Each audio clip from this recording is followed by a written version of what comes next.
Mkulu wa Malawi Broadcasting Corporation MBC Brian Banda amwalira.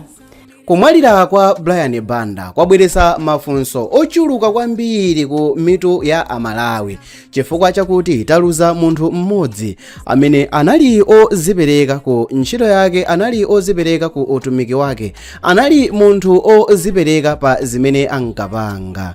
Mu video ya msiku la lero sindikufuna kuti mumve za m'malowa, ndikufuna ndikupatsireni mbiri yake komanso nthenda imene ankadwala. Dzina langa ndine Mavita. Ndisanayambe video ndingoti mzimu wa Brian Banda ukause mu mtendere.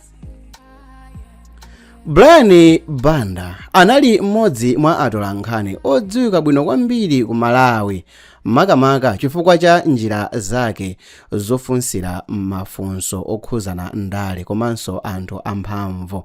Is a subsidy reducing the price of fertilizer. Yes, sir.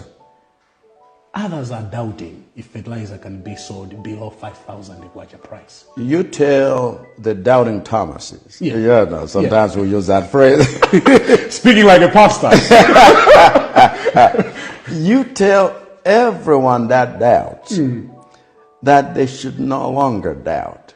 Pa 16 March mchaka cha 2026 anayamba ntchito ngati Director General wa Malawi Broadcasting Corporation MBC, ndipo iyeyo anasankhidwa ndi board ya MBC yomweyi.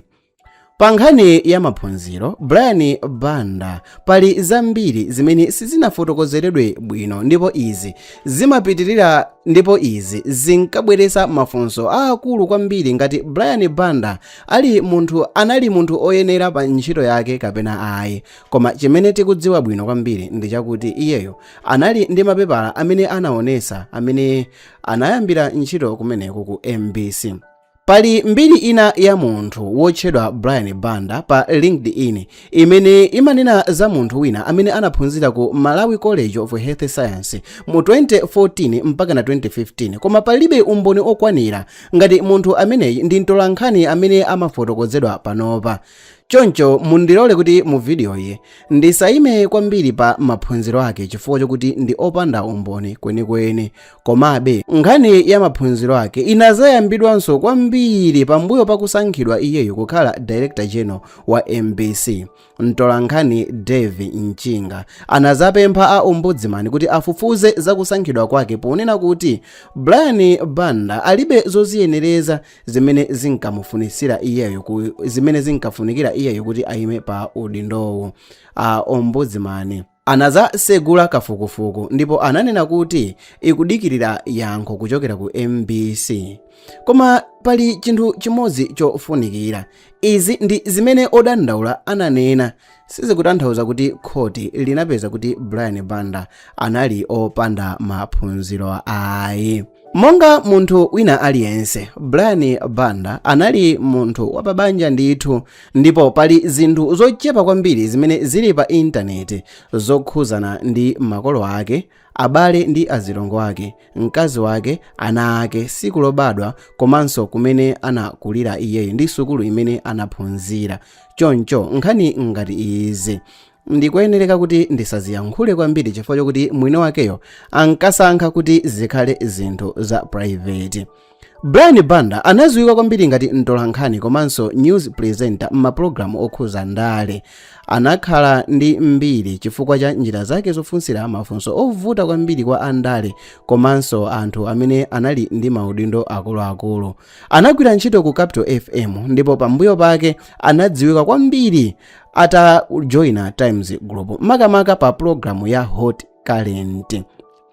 Pa ntchito yake ku Times Group, Banda anakhala mmodzi mwa anthu odziwika kwambiri pa nkhani yokhuzana ndi zokambirana pa ndale. Brian Banda mu nthawi ya Joyce Banda anagwirapo ntchito ku State House. Iyeyo ankagwira ntchito zoyang'anira atolankhani kuti nkhani akuzipeza motani.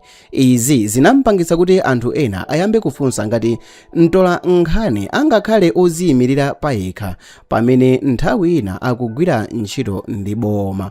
Koma kugwira ntchito ku State House kokha sikutanthauza kuti munthu ndi wachipani china ayi. Chimene chinasimikizirika kwambiri kwambiri chinali chakuti ntchito yake inakhala ikuyenda mopikisana kwambiri chifukwa chakuti udindo wake wa iyeyo ngati mtolankhani unkazisusa kwambiri makamaka polumikizana ndi azipani zina.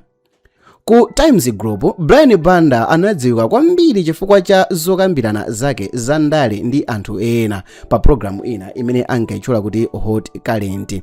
Anakhala ndi mbiri yofunsa mafunso amene ankaoneka kukhala ovuta kwambiri komanso kupanikiza anthu amene ali m'mapulogalamu ake andale. Izi zinampangisa kukhala munthu otchuka pakati pa anthu amene ankafuna kuona atolankhani akufunsa andale mafunso ovuta. Koma nthawi imeneyi zinampangisa kukhala munthu amene ankasusidwa ndi ena mwa anthu amene ankakhuzidwa ndi zokambirana zake. Tikumbukire paja kuti ku Capital FM ankapanga phone in programu imene anthu ankayankhula zakukhosi kwawo, anthu osiyanasiyana ankayankhula zakukhosi kwawo, then Joyce Banda atangolowa mboma anamtenga iyeyo kuti akakhale ku State House. Zinayambana ndi Joyce Banda anachoka wapita ku Times. Ku Times kuja anakhalanso kumene kuja kushoshana ndi a DPP, then kunazapezekanso zinthu zina zokuti wakalowanso kuboma kawiri. Tipitire ku nkhani zathu. Mu 2017 Brian Banda anakhuzidwa ndi mkangano wa ku Times ndipo izi zinakhuza kwambiri ntchito yake. Panali malipoti okhuzana ndi kagwiridwe ntchito kake ka ziphuphu kuphatikizapo zina mwa zinthu zimene zinatuluka zojambulidwa mu audio. Izi ndikuyeneka ndikukusimikizirani kuti zinangokhala za nkhambakamwa mwa anthu osati zinthu zokuti khoti linasimikiza. Choncho munthu akamanena kuti Brian Banda anali ndi mulandu wa ziphuphu amayenereka kusamala kwambiri chifukwa zimene zinalembedwa zinangokhala zinthu zokuti iyeyo amaganiziridwa osati anapezedwa olakwa pa khoti. Mwezi wa Mei mu chaka cha 2020 Brian Banda anazakhala sopano topiki pa nkhani yokhuzana ndi chitetezo makamaka cha atolankhani ku Malawi.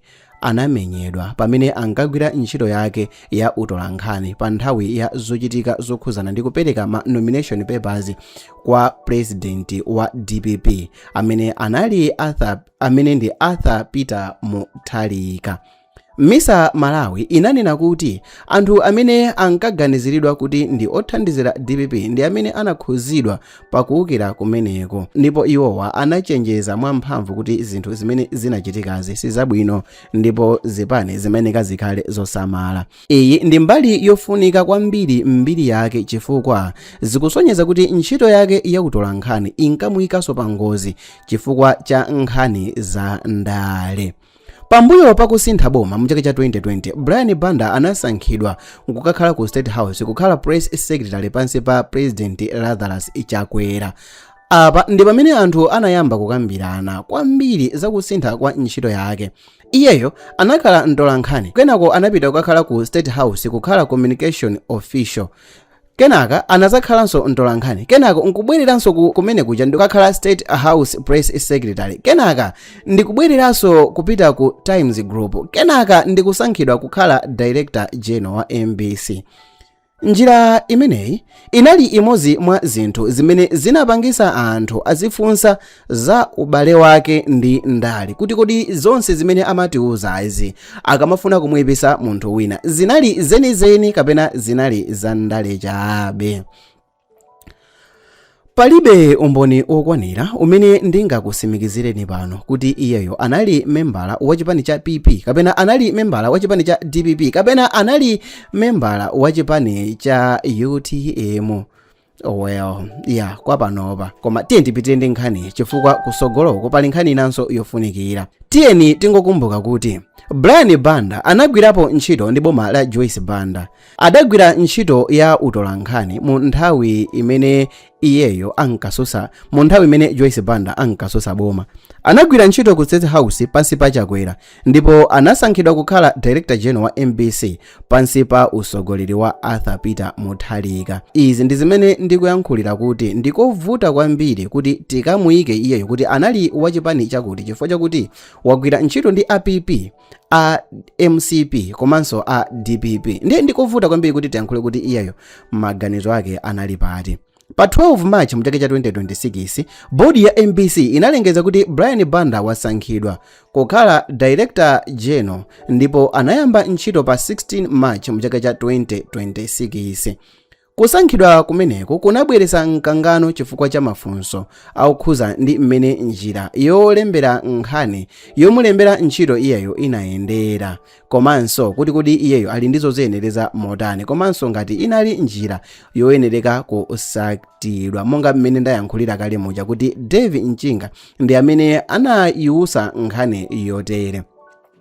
Pambuyo pakuti ayambe ntchito ku MBC panabukanso zonena kuti MBC pansi pa Brian Banda ikhonza kugwiritsidwa ntchito ngati chida cha ndale. Mu April mchaka cha 2026 panali ripoti limene iyeyo amayimbidwa mulandu okhuza media blackout pa Vice President Jane Ansa. Izi zinali zongoganiziridwa osati chigamulo cha khoti ayi. Izi zinawonjezera mafunso okuti kodi Brian Banda ndi mtolankhani amene amasatira mfundo za utolankhani kapena sopano ali mbali ya makina andale chifukwa chokhala mtsogoleri wa broadcaster ya boma, okhala mtsogoleri wa nthambi yofalitsa nkhani ya boma. Ili ndi funso limene anthu ambiri amapitiriza kukambirana. Mukayang'ana mbiri yake yonse, Brian Banda ali ndi kariya imene ndi yosiyana kwambiri. Kukhala mtolankhani, kenako kupita ku TV presenter, kupita kukakhala State House Communications Officer, kenako ndikupita ku Times Group, kenako ndikubwerera ku Political Interviewer, kenako ndikupita kukakhala State House Secretary, kenaka ndikupitanso ndikukabwerera ku Times, kenaka ndikuzabwereranso kupita kukakhala MBC Director General. Wow, adawa aonesa kuti munthu malo amodzi sikuti uzikhutisidwa ndi malo amene uli, koma ukuyeneka uchite chilichonse chothekera kuti ukwanirise zonse zimene ukuzifuna. Apa ndi pamene nkhani yake imakhalira yosangalatsa. Anakhala munthu amene ankafunsa mafunso andale ovuta, koma nthawi zina nayenso amakhala mbali ya ndale. Pa nkhani yokhuzana ndi Brian Banda pali funso limodzi lofunikira. Funso lake ndi lakuti kodi iyeyo ndi mtolankhani kapena wandale. Funso labwino likhonzanso kukhala kuti kodi munthu amene wakhala akugwira ntchito pakati pa atolankhani ndi boma, komanso kuphatikizapo kukhala munthu odziwika bwino kwambiri, angathe kuzisunga kuti akhale oziyimirira payekha, akhale mtsogoleri wa MBC. Limeneli linali funso lalikulu kwambiri limene anthu ambiri amazifunsa. Koma ndikhala ndikupasirani nkhani zimenezi. Bwanji mundilole tilowe ku gawo 2 ya nkhani yokhuzana imeneyu ndi Mwayi Wathu Private Clinic kumeneko ku mzinda wa Blantyre. Iyeyo amalipoti akuonesa kuti wamwalira pambuyo pakudwala kanthawi kochepa. Pakadali pano nthenda imene yapha Brian Banda sinatulutsidwe poyera. Zambiri zokhuzana maliro ndi mapulani sizinalengezedwebe, ndipo nkhani ikupitirira kusinthidwa mu njira ina ndi inzake. MBC Digital nayonso yalengeza za imfa yake, zimene zikupangisa kuti nkhani ikhale chisimikizo kuchokera ku bungwe limene iyeyo ankalisogolera. Izi zikutanthauza kuti apa ndipo pamapeto pa peji yake ya mbiri yake ya moyo, imene sitizakambirananso nkhani iliyonse yokhuzana ndi Brian Banda imene tizakamba ngati ali moyo. Koma chimodzi chokha chimene sitingasachiyiwale ifeyo kwa anthu amene tikumazisula mwa ife tokha kuti tikhale anthu oziyimirira patokha, imene sitingachoke ku pati ya Brian Banda, imene wina aliyense amene amazitenga ngati wandale akuyeneka kuzilingalira bwino. Sitikuyenereka kutopa polankhulira anthu ovutika, anthu othodwa, anthu amene alibe pogwira. Dzina langa ndine Sammapita. Nkhani ndikhala ndikumakupasirani ma update ena onse ofunikira. Chimene ndingapemphe ndicho kuti muchite subscribe video iyi. Pa screen sindinayike zithunzi zochuluka chifukwa chokuti ndimafuna tikhale ndi nthawi yabwino kuti tikupasireni nkhani iyi mofulumira musanamve nkhani zina zaboza kunjako. Ndikhala ndi program programu ina madzulo alero imene ndizitchula kuti Truth Only, imene ndikhale ndikuyankhula mbiri ya moyo wa Brian Banda in full. Dzina langa ndine Sam Mavita. Mzimu wa Brian Banda use mumtendere. Is your boy Sam Mavita. Until we meet again. Bye.